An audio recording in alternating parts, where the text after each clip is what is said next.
ඇසුරු කරගෙන ධර්මානුශාසනා 6ක් මේ වෙනකොට නිමා කරන්නට යෙදුණා.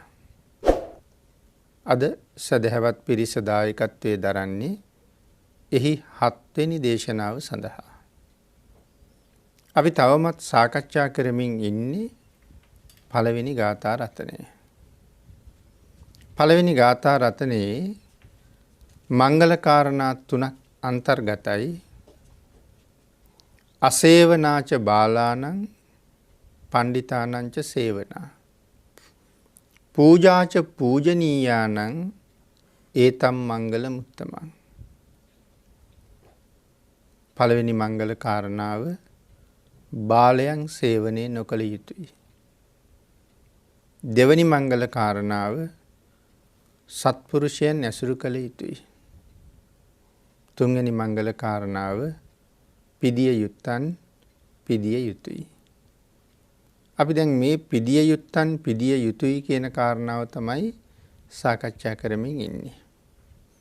ඒ මංගල කාරණාව ඇසුරු කරගෙනත් එක දේශනාවක් සිද්ධ කරන්නට යෙදුණා. ඉතින් එහි තවත් කොටසක් තමයි අද සම්පූර්ණ කරන්න බලාපොරොත්තු වෙන්නේ.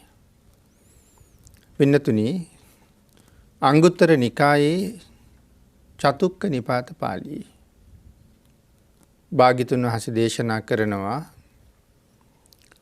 අග්ගතෝචේ පසන්නානං අග්ගං ධම්මං විජානතං අග්ගේ බුද්දේ පසන්නානං දක්ඛිනෙය්‍යා අනුත්තරේ අග්ගේ ධම්මේ පසන්නානං විරාගූප සමේ සුඛේ අග්ගේ සංඝේ පසන්නානං පුඤ්ඤක්කෙත්තේ අනුත්තරේ අග්ගස්මින් දානං දදතං අග්ගං පුඤ්ඤං පවඩ්ඩති අග්ගං ආයුංච වන්නෝච යසෝ කිත්තිං සුඛං බලං. මේ ගාථා රතනයන්හි සඳහන් කරන්නේ අග්‍ර වූ බුදුරජාණන් වහන්සේ කෙරෙහි, ධර්ම රත්නය කෙරෙහි, සංඝ රත්නය කෙරෙහි සිත පැහැද වූ සත්පුරුෂයෝ අග්‍ර වූ ආයුෂ ඇතිව, අග්‍ර වූ වර්ණය ඇතිව, අග්‍ර වූ යසස ඇතිව, අග්‍ර වූ කීර්තිය ඇතිව, අග්‍ර වූ සැප ඇතිව, අග්‍ර වූ කාය බලයක් සහිතව, ඥාන බලයක් සහිතව මේ ලෝකේ නැත්නම් උපන් ජාතිවල කටයුතු කරන්න අවස්ථාවන් සලසා ගන්නවා. දෙවියන් වෙලා ඉපදුනත්, මිනිසුන් වෙලා ඉපදුනත් ඒ අග්‍ර බව හැම කල්හිම ඔවුන් කෙරෙහි පිහිටලා තියෙනවා. එතකොට අග්‍ර වූ භාග්‍යතුන් වහන්සේ කෙරෙහි පැහැදීම. කෙනෙක් හිතන්න පුළුවන් අද භාග්‍යතුන් වහන්සේ නැතුව අපි මේ පැහැදීම ගොඩනගා ගන්නේ කොහොමද කියලා. ඒ පැහැදීම ගොඩනගා ගන්නා ආකාරය පිළිබඳව නොයෙක් අවස්ථාවන් වල ධර්ම දේශනාවන්ගෙන් අපි සාකච්ඡා කරලා කරුණු පැහැදිලි කරලා තියෙනවා.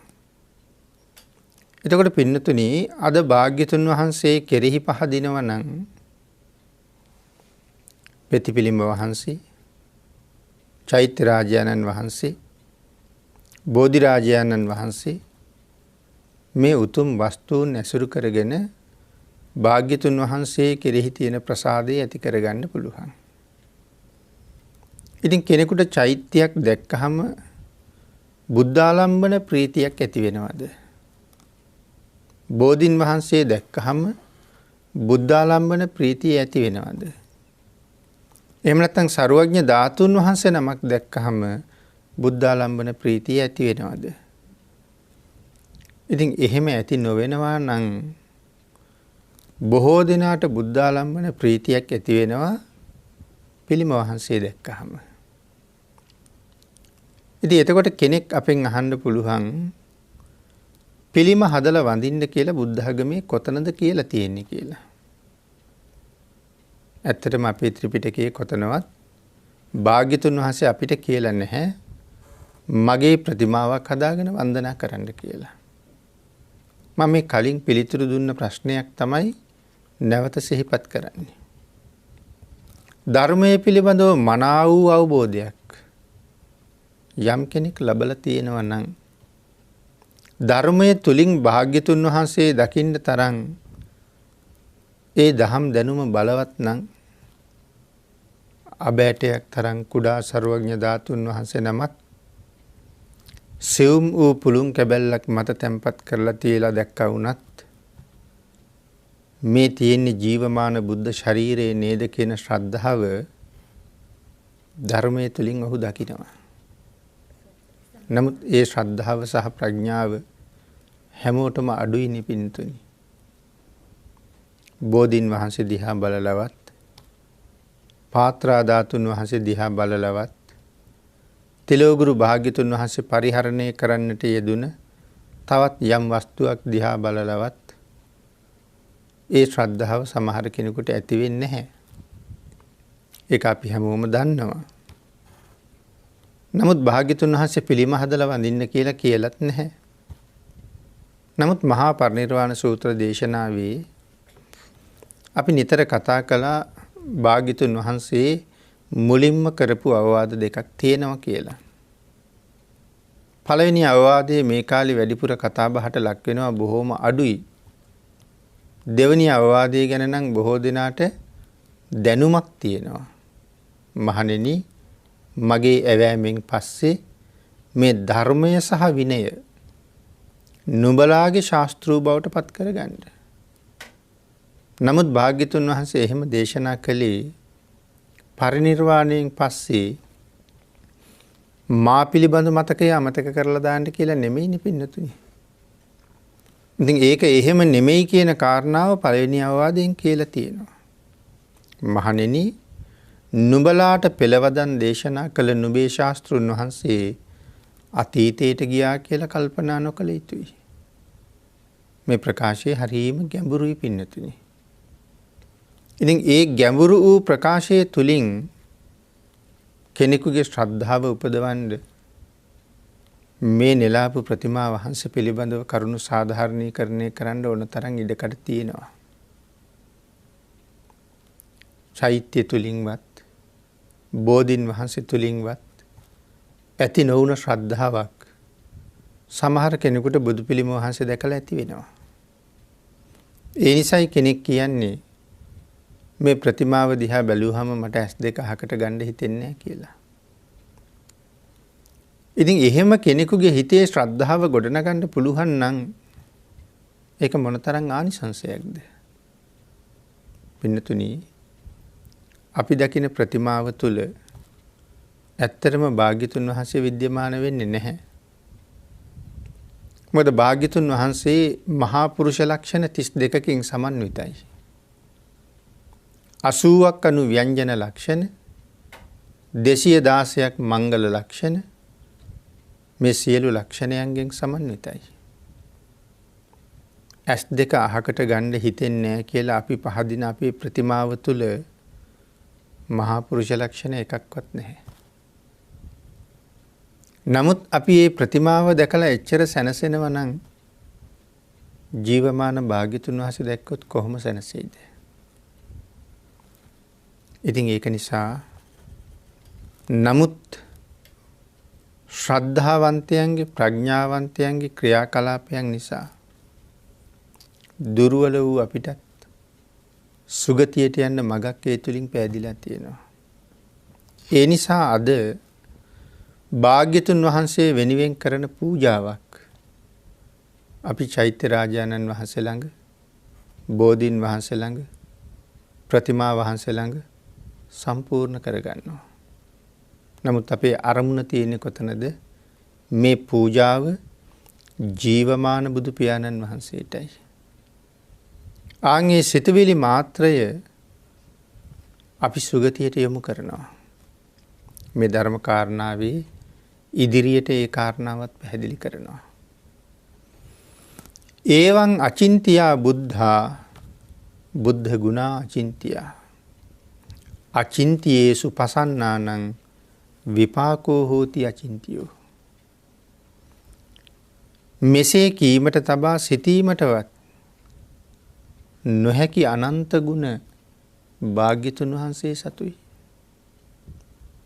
ඒ බුද්ධ ගුණය ගැන කතා කරන හැම මොහොතකම අපි කතා කළේ අනන්ත බුදු ගුණ කියලා. එහෙම නැත්නම් බුදු ගුණ අනන්තයි කියලා තමයි අපි මෙනෙහි කළේ. සම්පසාදනීය සූත්‍ර අට කතාවේ සඳහන් වෙන එක ගාථා රත්නයක්. ඒ ගාථා රත්නයේ ත්‍රිපිටකයේ තවත් තැන්වල සඳහන් වෙලා තියෙනවා. බුද්ධෝපි බුද්දස්ස බණෙය්‍ය වන්නං කප්පම් පිචේ අඤ්ඤ මභා සමානෝ කීයේත කප්පෝ චිර දීගමන්තරේ වන්නෝන කීයේත තථාගතස්ස බුද්ධෝපි බුද්දස්ස බණෙය්‍ය වන්නං ලෞතුරා බුදුරජාණන් වහන්සේගේ ඒ මහා ගුණස්කන්ධය අපට විස්තර කරලා ඉවර කරන්න බැහැනේ පින්නතුනි. ඒවං අචින්ත්‍යා බුද්ධා අපට හිතලා ඉවර කරන්න බෑ කවදාවත්. නමුත් ලෞතුරා බුදුරජාණන් වහන්සේ නමක් ඒ ගුණය හොඳටම දැනගෙන ඒ ගුණය දේශනා කරන්න පටන් ගත්තොත් දැනගෙන කියන්නේ තමන් වහන්සේ වගේ තවත් උත්තම රතනයකගේ ගුණය දන්නවා නම් බුදු කෙනෙක්ම විතරනේ. ඉතින් එහෙම දන්න භාග්‍යතුන් වහන්සේ තවත් බුදු කෙනෙකුගේ ගුණය දේශනා කරන්න පටන් ගත්තොත් මහා කල්පයක් පුරාවට දේශනා කළොත් මහා කල්පේ ඉවර වෙනවා. තව දේශනා කරන්න බුදු ගුණ ඉතුරු වෙනවා. ඒකෙන් කියන්නේ බුදුරජාණන් වහන්සේටවත් ඒ ගුණ දේශනා කරලා ඉවර කරන්න බැහැ කියන එකද පින්නතුනි? ඉවර කරන්න බැහැ කියලා නෙමෙයි කියලා තියෙන්නේ. දේශනා කරලා ඉවර කරන්න කාලයක් නැහැ. කල්පය ඉවර වෙනවා. ඒ කියන්නේ දේශනා කරන්න කාලෙ මදි කියන එකයි. ඒ තරමටම භාග්‍යතුන් වහන්සේගේ ගුණ කදම්බය. එහෙනම් ඒවං අචින්ත්‍යා බුද්ධා කීමට තබා සිටීමටවත් බැහැ අපට නම්. බුද්ධ ගුණ අචින්ත්‍යා. හිතලා ඉවර කරන්න බෑ ඒ ගුණය. අචින්තියේසු පසන්නානං යම් කෙනෙක් පහදිනවා නම් ඒ ගුණය පිළිබඳව විපාකෝ හෝති අචින්තියෝ එයින් ලැබෙන ඵලයත් විපාකයත් කියලාවත් හිතලවත් ඉවර කරන්න බෑ. පින්නතුනි මම සඳහන් කළා අද බුදුරජාණන් වහන්සේ දකිනවා නම් බුදුරජාණන් වහන්සේ පිළිබඳව සිත පහදවාගෙන යම් කෙනෙක් යම් වන්දනාවක් හෝ පූජාවක් කරනවා නම් ඒ වෙනුවෙන් තමයි චෛත්‍ය රාජානන් වහන්සේ බෝධීන් වහන්සේ ප්‍රතිමා වහන්සේ නිර්මාණය වෙලා තියෙන්නේ. ඉතින් එතන මේ චෛත්‍ය රාජානන් වහන්සේ ගැන කතා කරනකොට දැන් ත්‍රිපිටකයේ ප්‍රතිමාව ගැන සඳහන් කරලා නැති වුණාට එහෙම චෛත්‍ය ගැන නම් බොහෝ තැන්වල සඳහන් කරලා තියෙනවා. චෛත්‍ය ඉදිකිරීම ගැන.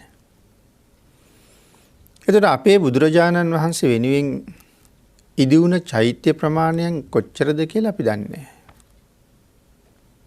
දැනට අපිට දකින්න තියෙන චෛත්‍ය ප්‍රමාණයකුත් තියෙනවා. නමුත් ලෝකයේ ඒ වෙනුවෙන් තියෙන චෛත්‍ය ගණන කොච්චරද කියලා අපි දන්නේ නැහැ. නමුත් බුද්ධ පරිනිර්වාණයෙන් පස්සේ ඉදි වුණ හැම චෛත්‍යයක්ම අද දකින්නත් නැහැ. සමහර ඒවා විනාශ වෙලා ගිහිල්ලා. නමුත් භාග්‍යතුන් වහන්සේ වෙනුවෙන් ඉදි වුණා නම් යම් ප්‍රධානතම වූ චෛත්‍යයක් යම් සෑයක් ඉදි වුණා නම් ඒ ප්‍රධානම සෑය තමයි අනුරාධපුරයේ මහමෙවුනා උයනේ අදත් විරාජමානව වැඩ ඉන්න ස්වර්ණමාලී චෛත්‍ය රාජානන් වහන්සේ. වෙනතුනි පාලියේ සඳහන් කළේ මහා සෑ රජානන් වහන්සේ කියලා. මහා චේතිය කියලා සඳහන් කළේ සියලු චේතියන්ට අග්‍ර වෙච්ච නිසා. ඉතින් ඒ චෛත්‍ය රාජානන් වහන්සේ දැකලා යම් කෙනෙක් බුද්ධාලම්බන ප්‍රීතිය උපදවලා චිත්ත ප්‍රසාදය ඇතු සුගතිගාමී වුණා නම් ඒ සුගතිගාමී වූවන්ගේ ප්‍රමාණය මෙතකයි කියලා සඳහන් කරන්න පුළුවන් කමක් නැහැ. ඒ කාරණාව විශේෂයෙන් සඳහන් කරලා තියෙනවා. මහා විහාරස්මින්හි දක්ඛිනද්්වාරේ තත්වා මහා චේතියං ඕලෝකෙන්තා තිංස සහස්සා බික්කු අරහන්තං පාපුනින්සු තථා පච්චිම ద్వාරේ උත්තර ద్వාරේ පාචින ద్వාරේ ච මහා චේතියස්ස සමන්තා මේ ආදි වශයෙන් ඒ කාරණාව පැහැදිලි කරනවා. දර්ශන මාත්‍රයෙන් බුද්ධාලම්බන ප්‍රීතිය ලබා මහා චෛත්‍ය ස්ථානයේ මළුවේහි අතුල වැලි කැට ප්‍රමාණය දික්මවා රහත් වුණ අය ඉන්නවා කියලා සඳහන් කරනවා. මහසෑ මළුවේ වැලියට ගානට වඩා මේ සෑය දිහා බලලා බුද්ධාලම්බන ප්‍රීතිය උපදවලා සංසාරයෙන් එතර වුණ අය ඉන්නවා කියලා. ඉතින් ඒ විදිහට පින්නතුනි මේ කාරණාවල් පැහැදිලි කරලා තිබීම තුළින් තිලෝගුරු භාග්‍යතුන් වහන්සේ පිළිබඳව භාග්‍යතුන් වහන්සේ වෙනුවෙන් උපදවා ගත යුතු ශ්‍රද්ධාව උපදවාගෙන සංසාරයෙන් එතර වෙන්න කටයුතු කරපු අය කොපමණද? එහෙනම් අද භාග්‍යතුන් වහන්සේ වෙනුවෙන් චෛත්‍ය රාජානන් වහන්සේට වන්දනා කරලා ශ්‍රද්ධාව සහ ප්‍රඥාව ඇති පුජ්‍යලයා ඒ මහා කුසලයේ ජීවිතයට එකතු කරනවා. බෝධින් වහන්සේට ප්‍රතිමා වහන්සේට වන්දනා කරලා ඒ මහා කුසලයේ ජීවිතයට එකතු කරගන්නවා. බුදුරජාණන් වහන්සේ ජීවමාන වැඩ සිටි කාලේ යම් කෙනෙක් භාග්‍යතුන් වහන්සේට වන්දනා කරලා සිත පහදවාගෙන යම් කුසලයක් රැස් කරගත්තද ඒ කුසලයේ අදත් අල්ප මාත්‍ර අඩුවක් නැතුවම ශ්‍රද්ධාවන්තයා රැස් කරගන්නවා. අපේ විමානවත්තු පාළියේ සඳහන් කරනවා පීත විමානවත්තුව. පීත විමානවත්තුවේ මෙහෙම ගාථාවක් සඳහන් කරනවා. තිට්ඨන්තේ නිබ්බුතේ චාපි සමී චිත්තේ සමම්පලං චේතෝ පසාද හේතුම්හි සත්තා ගච්ඡanti සුග්ගති. බුදුරජාණන් වහන්සේ කෙරෙහි පහන් සිතින් වඳින පුදන ශ්‍රද්ධාවන්තයාට ලැබෙන කුසලය උන්වහන්සේ ජීවමානව වැඩ සිටියාක් වගේම හිතින් මෙනෙහි කරලා ඒ කුසලයේ අදත් අත්පත් කරනවා. තිට්ඨන්තේ නිබ්බුතේ චාපි ජීවමානව වැඩ හිටපු කාලේ වගේමයි නිබ්බුතේ පිරිනිවන් පෑවට පස්සේ චේතෝ පනිදි හේතුම්හි සත්තා ගච්ඡanti සුග්ගති.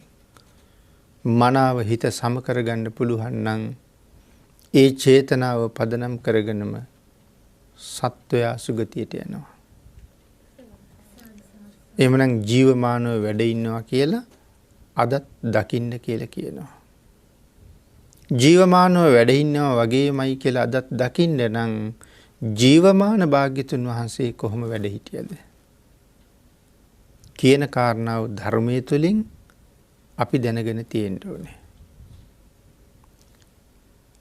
පින්තුනි භාග්‍යතුන් වහන්සේ යම් තැනක බුද්ධාසනයේ ආරා වැඩ ඉන්නවා නම් ඒ අවට ප්‍රදේශයේ කොහොම තියෙන්නේ නැද්ද? භාග්‍යතුන් වහන්සේගේ වටේට රියන් 80ක් දක්වා පැතිරෙන භාග්‍යතුන් වහන්සේගේ ශරීරාලෝකය තියෙනවා. ශරීරයෙන් නික්මෙන ආලෝක ධාරාව රියන් 80ක් පැතිරෙනවා. ඒ කියන්නේ බුද්ධ ශරීරයේ වටේට මේ ආලෝකය තියෙනවා. ෂඩ්වර්ණ රශ්මි මාලාවක්. නීල වර්ණ වූ ආලෝක ධාරාවක් රියන් 80ක් අහස් තලයට පැන නගිනවා කියලා සඳහන් කරනවා. ඒ නීල වර්ණයි කියලා කියහම කෙසේ කල්පනා කරගත යුතුද?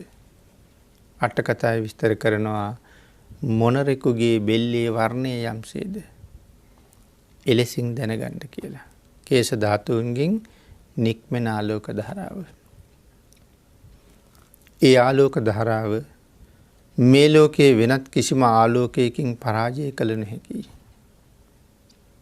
පින්නතුනි අපි දැල්වනේ සියලු විදුලි පහන් සියලු ආලෝක ධාරාවන් හිරු පෑවුවට පස්සේ නිෂ්ප්‍රයෝජනයි.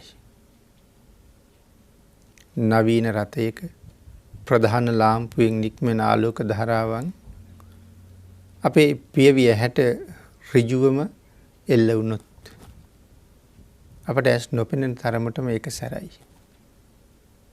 නමුත් හිරු පෑවුව මොහොතට ඒ සියල්ල නිෂ්ප්‍රයෝජනයි. නමුත් භාග්‍යතුන් වහන්සේගේ ශරීරාලෝකය යම් ආකාරද ඒ ශරීරාලෝකයට සූර්ය රශ්මිය පරාජයි. හිරු දහසක් පෑවුවා වගේ භාග්‍යතුන් වහන්සේගේ ආලෝක ධාරාවම බලවත්. වන්දනා කරන්න මම භාග්‍යතුන් වහන්සේ ළඟට යනවා නම් රියන් 80ක් තරම් දුයින් මම භාග්‍යතුන් වහන්සේගේ ආලෝකයෙන් ආලෝකමත් වෙනවා. ඒ රශ්මි වලල්ල ඇතුළටම ගිහිල්ලා භාග්‍යතුන් වහන්සේට වැඳ ගන්න මට අවස්ථාවක් යම් දවසක උදාපත් වෙනවා නම් එදාට මම කොයි වාගේ ශ්‍රද්ධාවකින්ද ළඟට යන්නේ? මං කොහොමද භාග්‍යතුන් වහන්සේගේ ළඟට යන්නේ? ඒ ශ්‍රද්ධාව අද උපදවන්න පුළුවන් නම් චෛත්‍ය ළඟට යනකොට, ඒ ශ්‍රද්ධාව අද උපදවන්න පුළුවන් නම් පිළිම වහන්සේ ළඟට යනකොට, චේතෝ පනිදි හේතුම්හි සත්තා ගච්ඡanti සුග්ගති. ආන්ගේ චේතනාවම සත්වයා සුගතියට යොමු කරනවා. එහෙමනම් අදත් බැරිකමක් නැහැ. කරන හැම උපකාරයක්ම, කරන හැම සත්කාරයක්ම ජීවමාන භාග්‍යතුන් වහන්සේටයි කියන සංඥාවෙන් කළ යුතුයි. නමුත් පින්නතුනි, අපේ හිත හැම වෙලාවෙම වංචනිකයි. වංචක ධර්මයන්ට හරි කැමතියි. භාග්‍යතුන් වහන්සේ පිළිබඳව ශ්‍රද්ධාව බොහෝසේ තියෙනවා කියලා හිතන කෙනෙක් ළඟ නමුත් සමහර වෙලාවට වංචනික ශ්‍රද්ධාවක් තියෙන්න පුළුවන්. මම එහෙම සඳහන් කළේ අපි කොච්චර ශ්‍රද්ධාව ලෝකෙට පෙන්නුවත් ඒක මට නිෂ්ප්‍රයෝජනයි. ඒක ලෝකෙට පෙන්වන්න නෙමෙයි තියෙන්න ඕනේ. භාග්‍යතුන් වහන්සේ පිළිබඳව ඇති වුණ හැබැයි ශ්‍රද්ධාවක්. මම ඒ කියපු කාරණාවට උදාහරණයක් මෙහෙම සඳහන් කළොත්. අපි කියමු අපේ විහාරස්ථානයේ, අපේ විහාරස්ථානවල නැත්නම් ඔබේ ගෙදර ඔබ ලොකුවට බුද්ධ මන්දිරයක් හදාගෙන වන්දනා කරනවා. නමුත් පිරිසක් දැනුවත් කරනවා බුද්ධ මන්දිරේ බලලා යන්න අපි හවල් දවසේ එනවා. පිරිසක් එනවා කියවනේ. ඒ අපේ ගෙදර ලොකු බුද්ධ මන්දිරයක් තියෙන නිසා. ඒ පිරිස එන නිසා නම් අපි බුද්ධ මන්දිරේ මකුළු දැල් ඉවත් කරන්නේ. ඒ පිරිස එන නිසා නම් අපි බුද්ධ මන්දිරේ බිම නැවත සෝදලා පිරිසිදු කරන්නේ. ඒ පිරිස එන නිසා නම් බුද්ධ පූජාව තියෙන වාජන ටික නැවත පිරිසිදු කරන්නේ. එතන මගේ භාග්‍යතුන් වහන්සේ පිළිබඳව ශ්‍රද්ධාවට වඩා අර එන පිරිස පිළිබඳව ශ්‍රද්ධාවක් තියෙනවා. නමුත් ඔවුන් එන යන නිසා සුද්ධ පවිත්‍ර කරනව නෙමෙයි. මෙතන භාග්‍යතුන් වහන්සේ ඉන්න නිසා මං හැමදාම සුද්ධ කරන්න ඕනේ. අනේ එතෙන්ට ගිය දවසටයි මගේ ආනිසංසයයි මගේ චේතනාවයි භාග්‍යතුන් වහන්සේ කෙරෙහි පිහිටලා තියෙන්නේ. එහෙම නැත්නම් එන අයට අපි ශ්‍රද්ධාවන්තයි කියලා පෙන්වන්න උවමනා වංචනික සිතුවිල්ලක් විතරයි තියෙන්නේ. අනේ ඒ වාගේ තැන්වල අපි විමසෙලිමත් විය යුතුයි. ඇත්තටම මට භාග්‍යතුන් වහන්සේ ගැන තියෙන ශ්‍රද්ධාවට වඩා මං ශ්‍රද්ධාවන්තයි කියලා ලෝකෙට පෙන්වන්න දෝනකම තියෙන්නේ කියලා. එහෙම කටයුතු කර ඉඳලා මැරිලා ගියා කියලා පින්නතුනි ලොකු වටිනාකමක්, ලොකු ආනිසංසයක් නැහැ. අන් ඒකයි මම සඳහන් කළේ ඒ ජීවමාන සංඥාව තියෙනවා නම් අග්‍රපස්ථායක ආනන්දයන් වහන්සේ 25 අවුරුද්දක් තිස්සේ භාග්‍යතුන් වහන්සේ ළඟ කොහොමද කටයුතු කළේ? ආන් ඒ ආකාරයට ශ්‍රද්ධාව උපදවන්න උත්සාහ කරන්න ඕනේ. උන්වහන්සේ ළඟට සමාන වෙන්න අපිට බෑ. නමුත් ඒ කාරණාව දැනගෙන මගේ හිතේ ජීවමාන සංඥාවයි තියෙන්න ඕනේ. නමුත් පින්නතුනි අපි දකින 99%ක්ම අර මම මුලින් සඳහන් කළා වගේ කාරණාවක් තමයි තියෙන්නේ. හෙට පෝය නිසා නම් බුද්ධ මන්දිරය සුද්ධ කරන්නේ. හෙට බුද්ධ පූජාවට පිරිසෙන නිසා නම් සුද්ධ කරන්නේ. මම භාග්‍යතුන් වහන්සේට සලකලා නැහැ. මම අර පිරිසක් එන නිසායි ඒක කරන්නේ. සමහර අය අම්මා තාත්තා වයෝවෘද්ධ වෙලා එක්තැන් වුණාට පස්සේ සමහරට මල මුත්‍ර වෙලා තියෙන්නේ ඉන්න යහනෙමයි. කාමරේ පුරාවට දුර්ගන්ධය පැතිරෙනවා. ඒ වස්ත්‍ර ටික හොදලා නැති හින්දා දුර්ගන්ධය පැතිරෙනවා. නමුත් හෙට අම්මා බලලා යන්න පිරිසක් එනවා කියලා කිව්වොත් ඇඳ ඇතිරිලි කොට්ට මෙට්ට ඔක්කොම මාරු කරලා අලුත් ඇඳුම් අම්මට අඳවලා අනේ මේගොල්ලෝ පුදුම විදිහට අම්මට උපස්ථාන කරනවනේ කියන කාරණාව පෙන්වන්න හදනවා. අන්න ඒ වගේ වැඩක් වෙනවා පිරිස එන නිසා විසරක් බුද්ධ මන්දිරය සුද්ධ කරනවා නම්. එතකොට එතන තියෙන ආත්ම වංචාවක්. ඒ ආත්ම වංචාවෙන් මිදිය යුතුයි. ශ්‍රද්ධාව හඳුනාගත යුතුයි. එතන යානිසංසය තියෙන්නේ. නමුත් පින්නතුනි සමහර අය මේ භාග්‍යතුන් වහන්සේට අද කරන වන්දනාව අද කරන පූජාව නිෂ්ප්‍රයෝජනයි කියලා කියනවා. වැඩක් නැති දෙයක් කියලා කියනවා. එහෙම කියලා පව් සිද්ධ කරගන්න අයගෙත් අඩුවක් නෑ මේ කාලේ. භාග්‍යතුන් වහන්සේ දේශනා කරනවා මොහොතින් හටගත් රෝගයට ප්‍රතිකාර කිරීමෙන් පසුව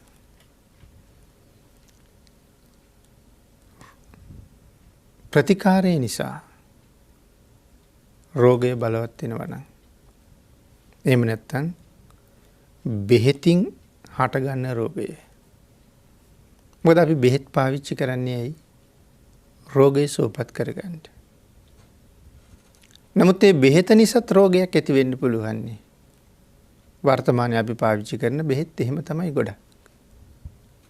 එක රෝගයක් සුවපත් වෙනකොට ඒ බෙහෙත නිසා තවත් රෝග ගණනාවක් ඇති වෙනවා. ඒ නිසා බෙහෙතින් හටගත් රෝගයට ප්‍රතිකාර කිරීමෙන් සුව කිරීම දුෂ්කර වෙන්නේ යම්සේද? මොකද ඖෂධය නිසාමයි රෝගේ හටගෙන තියෙන්නේ. ඒක සුව කිරීම දුෂ්කර කාරණාවක්. අන්න ඒ වගේම නුවණ වැඩි, ශ්‍රද්ධාව අඩු පුද්ගලයෝ මේ ලෝකේ දත් හිටියා අදත් ඉන්නවා. අනුන් විසින් අනුශාසනා කරන යහපත් අනුශාසනාව පවා ඔවුන් පිටු දකිනවා. යහපත් අනුශාසනාවත් ඔවුන් පිටු දකිනවා. හොඳ අදහස් තියෙන අයගේ හොඳ අදහස් නැති කරනවා. යහපත් අනුශාසනාවක් අහලා ශ්‍රද්ධාව හිතේ ඇති කරගෙන තුනුරුවන් වන්දනාමාන කරන තුනුරුවන්ට පූජා කරන යම් කෙනෙකුගේ ශ්‍රද්ධාව අර වගේ නුවණ ඇති නමුත් ශ්‍රද්ධාව නැති පුජ්‍යලෙක් විනාශ කරලා දාන්න පුළුවන්. මොකද අපේ ප්‍රඥාව මදි නිසා කෙනෙක් හිතනවා මේ පුජ්‍යලයා හුඟක් උගත් කෙනෙක්. මොහු කියන දේ හරි වෙන්න පුළුවන්. වෙනත් ශාස්ත්‍රයකින් බොහෝ උගත් පුද්ගලයෙක් වෙන්න පුළුවන්. බටහිර පොත්පත් කියවලා ලබාගත් උපාධි ගණනාවක් තුලින් සමාජයේ බොහොම ප්‍රසිද්ධියට පත් වෙච්ච කෙනෙක් වෙන්න පුළුවන්. නමුත් ඔහු උගතෙක් උනේ බටහිර විද්වතුන්ගේ පොත්පත් කියවලා මිසක් ධර්මයේ පිළිබඳව හදාරලා නෙමෙයි. යටත් පිරිසෙන් ඉතිපිසෝ පාඨයේ තේරුමවත් නොදන්නා කෙනෙක්. ඔහුට ඒ නුවණේ ඉඳලා ධර්මයේ විවරණය කරන්න බෑ පින්නතුනි.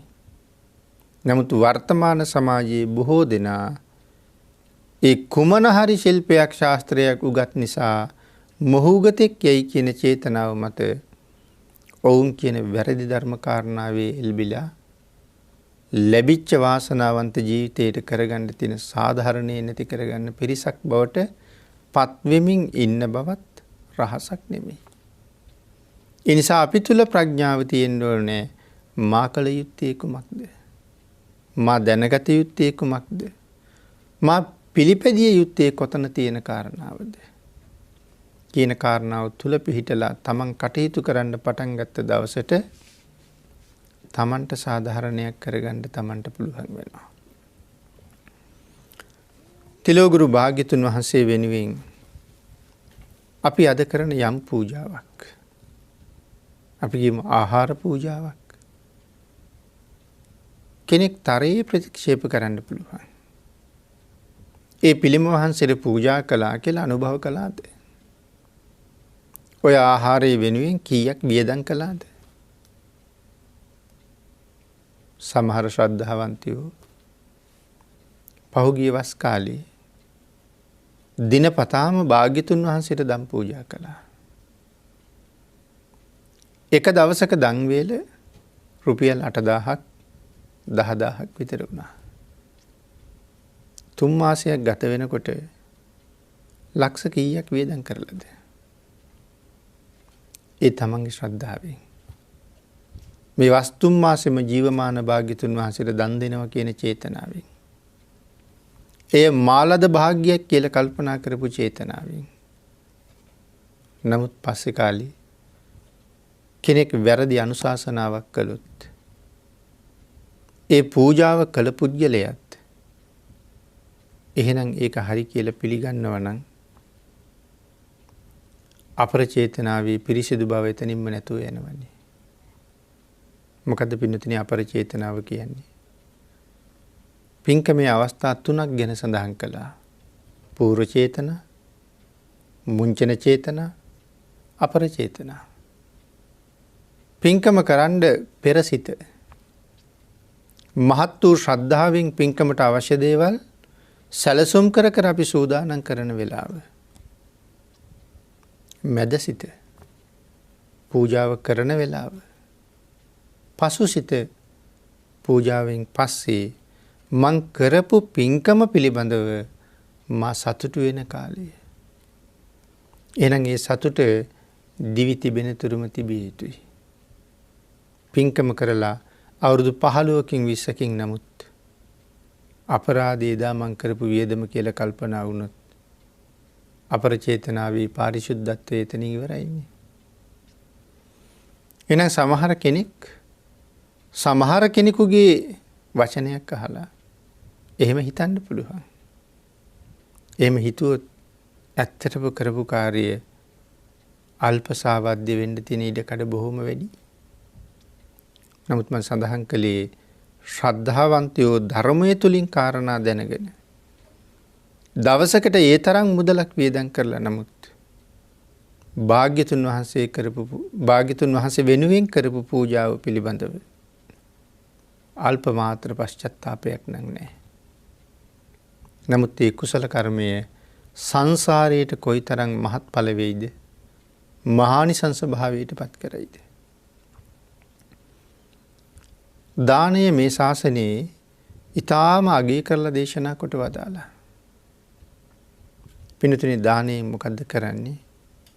අපි දන් දෙන්න ඕනේ ඇයි? අපි සරලව කතා කරන්නේ අත්හැරීම පුරුදු වෙන්න දන් දෙන්න ඕනේ කියලා.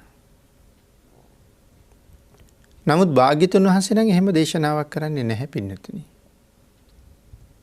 අත්හරිනවා කියන එක දානයේ එක කොටසක් විතරයි. එහෙම නැත්නම් දානයේ එක අංගයක් විතරයි අත්හැරීම පුරුදු වෙනවා කියන එක. නමුත් ඒකේ එකම කාරණාව අත්හැරීමම නම් අත්හරින්න උච්චර මහන්සි වෙන්න ඕනේ නැහැ. ටිකක් හිතලා බලන්න. දානයෙන් වෙන්නේ අත්හැරීම නම් කෙනෙක් හරියට බුද්ධ පූජාවක් කරන්න කටයුතු කරන්න ගත්තොත් සමහරලාට රැයක් දවාලක් එක දිගට වෙහෙසෙනවා නිදි වර්ජිතව කටයුතු කරනවා. ඒක තව දින ගණනක් වෙන්න පුළුවන්. නමුත් අවශ්‍ය අත්හරින්න නම් ඔච්චර මහන්සි වෙන්න ඕනේද පින්නතුනි? රැය දවල් නිදි මරාගෙන හිතන්න අපේ ගෙදරක දානයක් දෙන්න තීරණය කළා කියලා. භික්ෂූන් වහන්සේලා 19ක් වැඩමවලා ගෙදර පූජා කරන දානි වෙනුවෙන් මාසික විතර ඉඳලා සූදානම් වෙනවා. වත්ත පිටිය සුද්ධ කරනවා. ගෙවල් දොරවල් අස්පස් කරනවා. පිළිසකර කරලා පින්තාරු කරලා අලුත් වැඩියා කරනවා. මේ පින්කමට වඩා වියදම් කරනවා පින්කම වෙනුවෙන් වටපිටාව හදන්න. අත්හරින්න නම් එච්චර කටයුතු කරන්න ඕනේද? යන්නේන ගමන් කොහාට හරි විසි කරලා ගියත් ඒකත් අත්හැරීමනේ පින්නතුනි. එහෙමනම් ඒ අත්හැරීම වෙන එකක්. දානය කියන වචනේදී අත්හැරීම කියන්නේ එකක්. භාග්‍යතුන් වහන්සේ දේශනා කළේ නිවන් දකින මාවතේ සියලු පාරමිතාවන් වැඩෙන්නේ දානය නිසා කියලා. සියලු පාරමිතාවන් වැඩෙන්නේ දානය නිසා. ඒකටයි දානයට අපි මෙච්චර මහන්සි වෙන්නේ. අත්හරින්න නම් විසි කරන්න පුළුවන්. විසි කළත් වෙන්නේ අත්හැරීමනේ. ඒකයි එතන තියෙන වෙනස. ඒ නිසා භාග්‍යතුන් වහන්සේ වෙනුවෙන් යම් කෙනෙක් යම් දෙයක් දාන විශේෂයි තබනවා නම් මේක ලෝකේ අග්‍ර දක්ෂිනාරි වෙන්නේ භාග්‍යතුන් වහන්සේමයි. ඒ නිසා භාග්‍යතුන් වහන්සේ උදෙසා කරන පූජාව හැම කල්හිම අපි අග්‍ර වූ ආකාරයෙන්ම කළා. ඒක එදා යම්සේ කළාද අද මගේ ශක්ති ප්‍රමාණයෙන් එලෙසින්ම කිරීම තුළ අසීමාන්තිකව මා රැස් කරගන්නේ ජීවමාන භාග්‍යතුන් වහන්සේ අරමුණු කරගත්ත කුසලයයි. නමුත් භාග්‍යතුන් වහන්සේට දන් දෙනවා කියලා කියහම ලක්ෂ ගණන් කෝටි ගණන් වියදම් කරලා දෙනවා කියලා කාරණාවක් නෑ. මොකද භාග්‍යතුන් වහන්සේගේ ළඟ තියෙන කරුණාව. භාග්‍යතුන් වහන්සේ ළඟ තියෙන මෛත්‍රිය. අපි දෙන දේ දිහා බලාගෙන ඉන්නේ නෑ පින්නතුනි. දෙන්න හදාගත්ත හිත භාග්‍යතුන් වහන්සේ දන්නවා. ශ්‍රද්ධාව මගේ ළඟ තියෙනවා නම් දෙහි ගෙඩියක් දෙකට කපලා කෑල්ලක් පූජා කරලා ස්වාමීනි මේ දෙහි පැලුව පූජා කිරීමේ පිණින් මට සක්විති රජකම ලැබෙන්න ඕනේ කියලා කීවත් සක්විති රජකම ලබන්න තරම්මත් ඒ පූජාව බලවත්. ඒ කොහොමද මේ පූජාව බලවත් වෙන්නේ? භාග්‍යතුන් වහන්සේගේ නිමක් නැති මහ ගුණය. මගේ ළඟ තිබුණු ශ්‍රද්ධාව. දුප්පතාගේ දානේ භාග්‍යතුන් වහන්සේ කවදාවත් ප්‍රතික්ෂේප කළේ නැහැ. දුප්පතාගේ දානේ රහතන් වහන්සේලා කවදාවත් ප්‍රතික්ෂේප කළේ නැහැ. නිරෝධ සමාපත්තියෙන් අවදි වුණ රහතන් වහන්සේලා බොහෝ වෙලාවට දුප්පතුන් හොයාගෙනම වැඩම කළා. ඔවුන්ට යහපතක් කිරීමේ චේතනාවෙන්. එහෙනම් පිළිය යුත්තන් පිදීම මේ ලෝකේ උතුම්ම මංගල කාරණාවක් කියලා භාග්‍යතුන් වහන්සේ දේශනා කළේ. මංගල කාරණාවක් කියලා කියහම ඊට වඩා උතුම් තවත් කාරණාවක් තියෙන්න පුළුවන්ද? බෑ පින්නතුනි. ඊට වඩා උතුම් කාරණාවක් තව තියෙන්න බෑ.